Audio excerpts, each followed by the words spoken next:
We're gonna make some simple, easy potato salad to go with our leftovers from yesterday's dinner. I've got this on a high. I'm gonna throw a couple eggs in there. Gently, I said throw. Don't actually throw them. I gently place them in there, preferably before it's boiling, before you put your fingers in it. And I'll let this boil. Come back to it once they're done. Still boiling. But I'm keep cooking. These potatoes are done. I'm making potato salad. I don't want mush. So I'm gonna turn this off and drain them and then peel them. Alright, all these removed. Pull most of the skin off. I might leave some on there. Hot still, but I need to get this to room temperature so I can put it in the fridge. Nobody wants hot potato salad. At least I don't. I'll crack these eggs. I'll let that boil for a good 15 minutes. Okay, so just gonna squish these up. We want rough. Anytime you get like a big chunk of skin, yeah, pull that off. Stick it in your pan for your worms. You don't want mush potatoes and potato salad. You want them a little bit more on the chunky side. Mush with your hands. I have a glove on because it's still quite warm, but I need to get this done. It's already 4 something. I need to get to room temperature so I can put it in the fridge for dinner. And the eggs, smush them up too, just like that. Ooh, preferably when they're not hot. I'll let this set for just a little bit and cool off. Now that everything's rested just for a little bit, we still got the chunkiness. Some of the chunks can be broken down a little bit. We got the egg in there.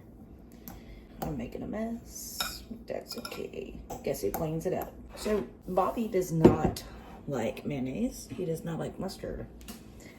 But I figured out a secret. If I use mayonnaise, like 1 part mayonnaise to 1 part Miracle Whip, they kind of cancel their flavors out.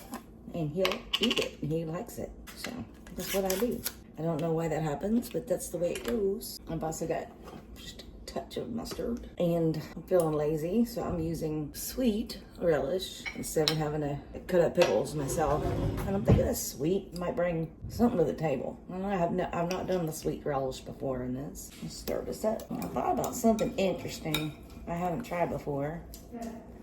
Figured I might try it with this one. I have some horsey sauce. Why not? Throw a little bit in there, just a little bit. Mix that in. I might regret this. I won't know until I taste it later. I'm gonna add a little bit of garlic powder. This is not a big batch, so just a little bitty bit, didn't take much. Touch of salt, more can be added later. And some black pepper, and I am not scared of black pepper. Let's go. Mix all this together. We'll give it a good mix. It's almost at room temperature already. That's cool. I'm thinking I need more pickles, more relish, whatever. Taste it. Yeah, I want more sweet relish. That'd be 4 heaping teaspoons. I think I had, I'll have to look and see at the video. I think there were 4, maybe 5. Smallish potatoes, 2 eggs. Yeah, that's gonna be goodness right there. It'll probably need more salt and pepper, but I'll just let everybody, whoever eats it, decide what they want to put on top.